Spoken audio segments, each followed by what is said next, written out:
You summoned me, your majesty? I have thought long on what is to be done, Pineleaf. Vithug Wintermind is an old foe of Durin's folk, and he was known to us long before Schmog. He drove my forefathers from the halls of the Grey Mountains, and left their kingdom a frozen ruin. Such a fate will not befall Erebor. We will not suffer our homes be taken away from us again. We are stronger now than when Schmog and Bolg brought devastation and war to our lands, and old hatreds do not divide us as they once did. You have done many great deeds for Durin's folk, my friend, and here now is a task befitting of such a warrior. I would ask that you travel to the lands of the north and gather the resources of each of its peoples. We shall have need to share them if the battle is to be won. Swiftly now! I need to collect piles of stone blocks from Erebor, logs of wood from Erin Lasgalen, crates of rations from Dale, and barrels of water from You really want Lake Town water? All right. I shall do so. Ah, the first block of stone at... What? Oh, the king wants me to be back right away. Well, I thought this was going to be another task to fetch everything in Middle-earth. Apparently he has other ideas now. Well, let's see what he has in mind now. Yes, your majesty? I'm sorry for the little joke, Pineleaf. You have always been eager to help those in need, and I should not deny you that. There are peoples enough for each of the kingdoms of the north to repair our defenses and fill our stores, and they shall handle that task. As for you, my friend, you have become something of an emissary to the peoples of the north. I would ask that you inform Queen Erna, Master Dagrun, and King Thadriel of the coming battle. Assure them that the dwarves of Erebor will stand with them in the coming battles, and that our friendships must be held close in such times. When you have done this as I was asked, return to me at once. Okay. Yeah.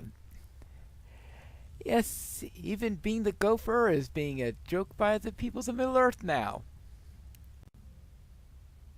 Your Majesties, I bring news of what is coming up ahead. By the dragon's shadow. So, the Herald of Winter was not a cold drake after all, but a cold drake still comes to Erebor. I shall have a word with King Thorn about this. I fail to see the difference between the rumors and our new circumstances. All of Karazgar's plots have come to pass. I care not that he is wounded and lost. He has turned his foe's eye upon us, and we shall suffer the cold of the north in his stead. The young king shall face the same test as his forebears, but he is not ready to bear such a burden. What can we do but prepare? I shall rally every warrior of Dale and send them to Erebor's aid when the time comes. It seems the arrows must be knocked once more. Go, Pineleaf. There is much to be done, and little time to speak. Well, there is a point in that, your majesty. And now to Lake Town. Master Dagrin, I have news as to what's coming up ahead, and I hope you have some more of those black arrows. By the crown of Dale. It is my truest regret and sorrow that some of my people aided Karazgar in his plots. I thought better of them. It seems we shall suffer the consequences of their foolishness. They have drawn the ire of a cold drake into our lands, and now I fear that Lake Town will soon bear the most grievous wounds. We cannot rebuild our homes and resettle our people again and again. The lake is long, but sooner or later we shall run out of places to flee. I will offer what I can to the folk of Dale and Erebor. We have plentiful supplies of water and food to be shared, but I am afraid I cannot spare a single warrior. All of this business has riled the folk of Lake Town, and my guards are needed here to keep order. I am sorry I cannot offer more, Pineleaf. We of Lake Town will prepare for the best we can. Alright, and now let's head to the elves. Your Majesty, I'm afraid that I have ill news. I knew well of the cold drake that ravaged the arid Mithrin Pineleaf, but never have I known its name. Vithug Wintermind. Indeed, he will come. If not to answer Karazgar's treachery, he will soon come to claim his imagined share of the new wealth of the North. There is no ill will between us and Durin's folk, but we have all battled and suffered greatly to repel the forces of the enemy.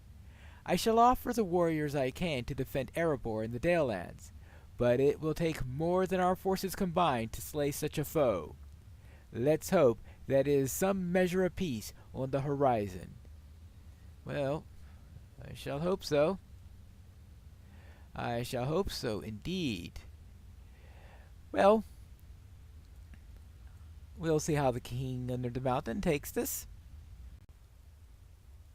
I have spoken with the other three rulers, and they are preparing as best they may. So, it is done. I will not allow Vithug to displace Durin's folk again, Pineleaf. We of the North stood together in unfriendly times and triumphed over Smog and the armies of Bolg. But this time it shall be different. Durin's folk, the men of Dale, and the elves of Erin Losglin have no quarrels between them. There is no treasure to divide, no Wergild withheld in stubbornness, and no treachery between us. We stand as one against Vithug Wintermind, and so too shall we stand against Karazgar and the Herald of Winter. At last, the dwarves of Durin's folk shall have our vengeance. Vithug will fall.